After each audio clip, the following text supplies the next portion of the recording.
अब आ रहा है ना नरेंद्र मोदी जो कल मुंह लटका के बोल रहे थे, नरेंद्र मोदी जो कल मुंह लटका के बोल रहे थे, मणिपुर में जब महिलाओं को निर्वस्त्र करके घुमाया गया तब उनका मुंह नहीं लटका था, उन्नाव में नहीं मुंह लटका था। भारतीय जनता पार्टी का विधायक कुलदीप सिंह सेंगरवा जो किया है, अभी ये धाकड़ जो है, क्या नाम है उसका, जो भी धाकड़ मध्य प्रदेश का, ये भारतीय जनता पार्टी का नेता है, गोंडा का इन्हीं का जिला अध्यक्ष। महिला की तबियत खराब हुई, जिला अध्यक्ष भाजपा कार्यालय में लेके चले जाओगे?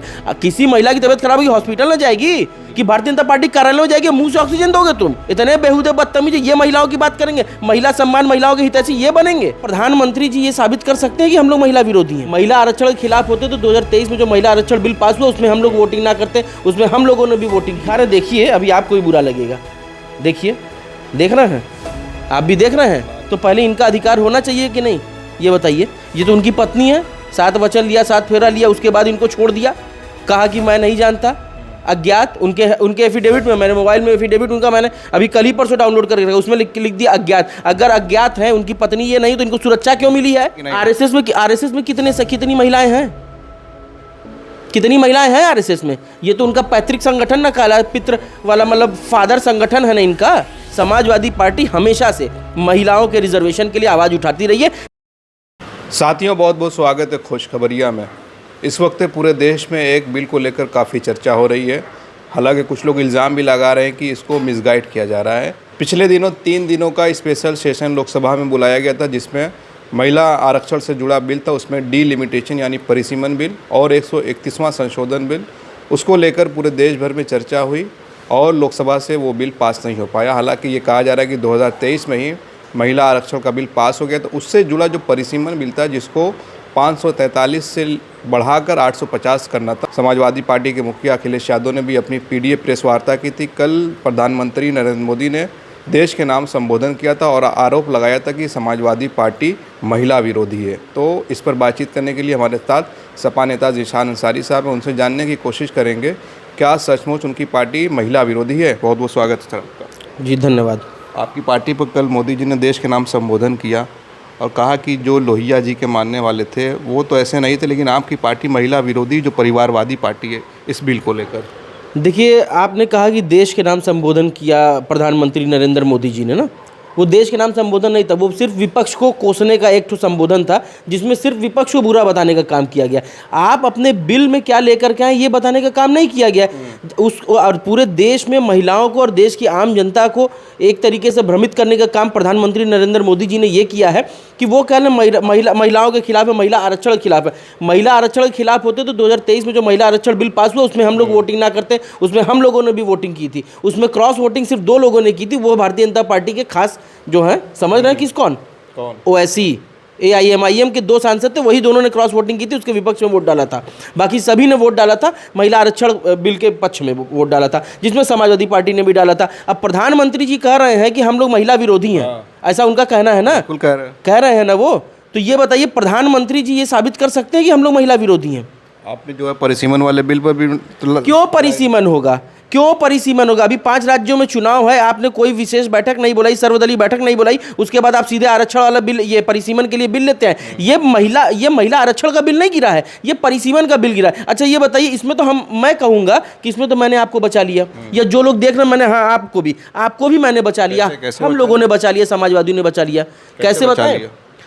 850 सांसद हो जाते हैं, यानी 350 एक्स्ट्रा सांसद हो जाते हैं। 33% सुनिए तो 33% महिलाएं बढ़ जाती, वो एक अलग बात थी, अभी हम उस पर आएंगे, लेकिन पहले आप सांसद पाए। सांसद बढ़ जाते हैं 33%, यानी 300 सांसद बढ़ जाते हैं, उनको खर्चा जाता, वेतन जाता, भत्ता जाता, वाहन का खर्च जाता, बंगला मिलता दिल्ली में, गाड़ी सरकारी मिलती, पेट्रोल भराता, ये सारे खर्च कौन वहन करता? सरकार देखेगी। आप सरकार कहाँ? सरकार अपने घर से थोड़े लेके आ रही। नरेंद्र मोदी को दहेज में थोड़े पैसा मिला है कि नरेंद्र मोदी अपने पॉकेट से देंगे। ये हमारा ही आपका पैसा, ये जो लोग देख रहे हैं इन्हीं का ना पैसा है।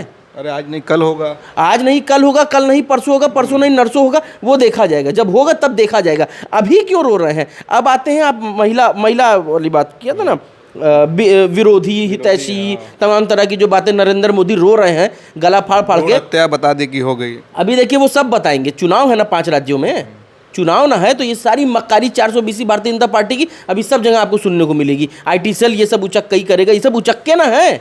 अब एक चीज़ बता रहे हैं, ये क्या दिखा रहे हैं?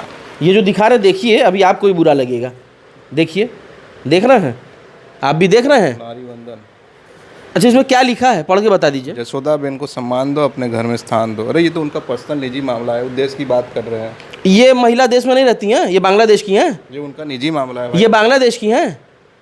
शेख हसीना को आप घर में रख रहे हो और अपने घर की महिला को कह रहे हैं कि वो मतलब उनका निजी मामला अब हो गया। ये है तो महिला ना, तो बता चुके हैं देश के लिए उन्होंने घर और सब छोड़ दिया। हम कह रहे हैं ये है कि नहीं महिला, ये है कि नहीं महिला है ना, तो पहले इनका अधिकार होना चाहिए कि नहीं, ये बताइए। ये तो उनकी पत्नी है, 7 वचन लिया, 7 फेरा लिया, उसके बाद इनको छोड़ दिया, कहा कि मैं नहीं जानता।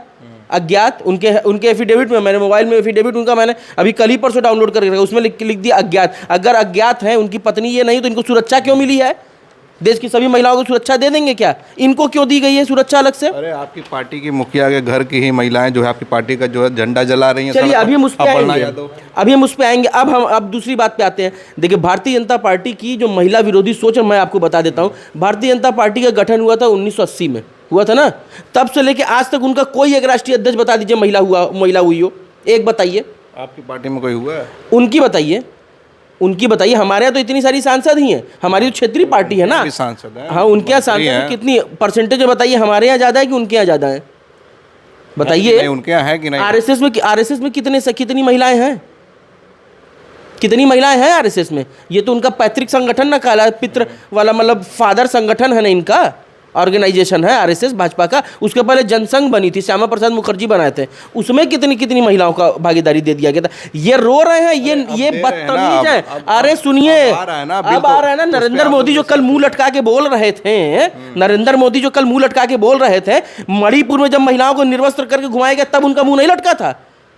आप बताइए, देवरिया शेल्टर होम में महिलाओं के साथ जो काम किया गया उसमें उनका मुंह नहीं लटका था? मुजफ्फरनगर में मुंह नहीं लटका था? उन्नाव में नहीं मुंह लटका था? भारतीय जनता पार्टी का विधायक कुलदीप सिंह सेंगरवा जो किया है अभी, ये धाकड़ जो है, क्या नाम है उसका, जो भी धाकड़ मध्य प्रदेश का, ये भारतीय जनता पार्टी का नेता है। गोंडा का इन्हीं का जिला अध्यक्ष। महिला की तबियत खराब हुई, जिला अध्यक्ष भाजपा कार्यालय में लेके चले जाओगे? किसी महिला की तबियत खराब हुई हॉस्पिटल में जाएगी कि भारतीय जनता पार्टी कार्यालय में जाएगी? मुंह से ऑक्सीजन दोगे तुम? इतने बेहुदे बदतमीज ये महिलाओं की बात करेंगे, महिला सम्मान, महिलाओं के हितैषी ये बनेंगे? एक बताए, सबसे बड़ी बात देखिए, अगर किसी पार्टी ने महिलाओं को सम्मान दिया तो मैं तो, अब बात आ ही गई तो कांग्रेस की बात मैं कर लूंगा। पहली महिला अगर किसी भी पार्टी की राष्ट्रीय अध्यक्ष बनी तो कांग्रेस ने बनाया। पहली लोकसभा स्पीकर कोई बनी तो कांग्रेस ने बनाया। पहली कोई प्रधानमंत्री बनी तो वो कांग्रेस ने बनाया। आप महिला विरोधी सपाई और कांग्रेसी सब हो गए, और आप बहुत अच्छे हो गए, राम हो गए। अरे राम नहीं, सब हराम है भारतीय जनता पार्टी वाले, जिस तरीके की इनकी मानसिकता है। आपकी पार्टी के नेता का झंडा पुतला सब जला जा रहा है, बनारस में तक लोग जला रहे हैं पुतला। देखिए, पुतला जलाइए, झंडा जलाइए, आप सब जला दीजिए, आप हमको जला दीजिए, मेरे विचारों को कैसे मारेंगे? एक समाजवादी जो विचार है, समाजवादी पार्टी हमेशा से महिलाओं के रिजर्वेशन के लिए आवाज उठाती रही है। ये तो आज की बात हो गई, नेताजी ने कब का ये महिलाओं के रिजर्वेशन के लिए आवाज उठाई थी 33% के लिए। अपर्णा यादव पर आते हैं। अपर्णा यादव पे जो आप आ रहे हैं, देखिए अपर्णा यादव इतनी बड़ी नेता नहीं है कि मैं उनके विषय में कोई टिप्पणी करूं। बहुत छोटे पद के लालच में वो भारतीय जनता पार्टी के गोद में चली गई है। परिवार तो नेताजी की परिवार की यही तो विडंबना है। इसीलिए तो भारतीय जनता पार्टी ने उनके हाथ से ये कुकृत्य करवाया है। ये कुकृत्य इसीलिए भारतीय जनता पार्टी ने करवाया, और उन्होंने किया है ताकि उनको थोड़ा सा और कहीं से कुछ मलाई वलाई मिले। हो सकता है जो महिला आयोग की उपाध्यक्ष बनी है शायद अध्यक्ष बन जाए, लेकिन ऐसा कुछ होना नहीं है। भारतीय जनता पार्टी का हमेशा से एक कृत्य रहा है, यूज़ करो और छोड़ दो। बिहार में जैसे आपने देख लिया ना, नीतीश कुमार कहाँ गए? राजनीतिक हत्या हो गई उनकी, राजनीतिक तेरही हो गई उनकी इच्छा थी भाई। इच्छा नहीं होती है, मैं मुख्यमंत्री हूँ, मेरी इच्छा हो जाएगी हमको राज्यसभा सांसद बना दो, हाँ मेरी राजनीतिक हत्या कर दो। बड़ी चीज़ नहीं है राज्यसभा जाना। कितनी बड़ी चीज़ है? हमारे यहाँ से 5 हैं, हमारे यहाँ से 6 हैं, अभी आने वाले समय में 10-12 हो जाएंगे हमारे यहाँ से। तो अच्छा, एक सवाल और मैं आपसे लूँगा कि एक और बड़ी न्यूज़ वायरल हो रही है कि मोदी जी ने जब संसद में कहा अखिलेश जी मेरे मित्र हैं, वक्त वक्त मेरी मदद कर देते हैं। अब इसको लेकर एमआईएम बड़ा भुना रही है कि भाई बीजेपी की बी पार्टी तो अखिलेश यादव हैं। AIMIM की देखिए बात मत करिए, वो तो वहाँ 1000 करोड़ की डील का खुलासा हो गया। नहीं तो आज भी AIMIM के ओवैसी और हुमायूं कबीर दोनों गलबैयाँ करते हुए आपको दिख रहे होते हैं, हाथ में हाथ डाल के गर्लफ्रेंड बॉयफ्रेंड की तरह घूम रहे होते हैं। मोदी जी तो कहेंगे, इसीलिए वो कह रहे हैं ना, आपको तो पता ही चल गया। अब जैसे मोदी जी ने उस दिन कहा कि अखिलेश जी मेरे मित्र हैं, कल मोदी जी ने क्या कहा ये भी जरा बताइए अपने कैमरे पे। क्या कहा है मोदी जी ने? अखिलेश जी ने मेरी टांग खींच लिया, अखिलेश जी ने ये कर दिया, अखिलेश जी ने कुर्ता फाड़ दिया, अखिलेश जी ने झोटा नोच दिया, पता नहीं क्या क्या कर दिया, तमाम तरह की चीज़ सपाइयों ने कर दिया। तो कल की बात से क्या लगा, सपा उनकी दुश्मन है, अखिलेश जी उनके दुश्मन है कि दोस्त है? ओम प्रकाश राजभर कह रहे हैं कि ईडी और सीबीआई से बचने अरे के लिए फिर वही सिफारिश करवाते हैं मोदी से। फिर वही बात, ओम प्रकाश राजभर की बातें। अब ये बताइए, राष्ट्रीय राजनीति की बात हो रही, आप गली छाप वाली बात कर दिए, वार्ड लेवल पे आ गए आप। अरे उसी पे बोला है ना उन्होंने, जो अरे उन्होंने ओम कहा प्रकाश राजभर की वार्ड लेवल की हैसियत, तो वो क्या बात करेंगे राष्ट्रीय राजनीति में? कैबिनेट अरे अंतरिम मंत्री ऐसे बहुत सारे आते जाते रहते हैं, किसके अनुकंपा पे विधायक है, किसके रहमो करम पे मंत्री, वो सारे लोग जानते हैं। ये ओम प्रकाश राजभर की कोई बात क्यों कर रहे हैं आप लोग, बेमतलब की बात कर रहे हैं राष्ट्रीय राजनीति में?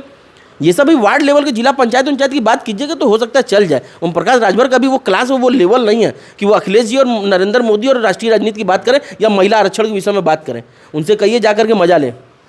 चलिए, बहुत बहुत धन्यवाद हमसे बातचीत करने के लिए। हम बात कर रहे थे सपा नेता ज़ीशान अंसारी साहब से। इनकी बातों को आपने सुना और इनकी बातों पर जो आपकी राय हो उसको कमेंट ज़रूर करें। महिला बिल को लेकर ये एक तरह से ये भी कहा जा रहा है कि उसको जो है मिसलीड किया जा रहा है, हालांकि वो बिल 2023 में ही पास हो चुका है। उससे जुड़ा जो परिसीमन बिल था, जिसको इंग्लिश में डिलिमिटेशन बिल भी कहते हैं, 543 सीट से बढ़ाकर 850 सीट करने का था, वो बिल खारिज हुआ है। इस पूरी बातचीत को लेकर अपनी राय ज़रूर कमेंट करें। आप देख रहे थे खोज खबरिया, बनारस से मैं उबैद, बहुत बहुत शुक्रिया।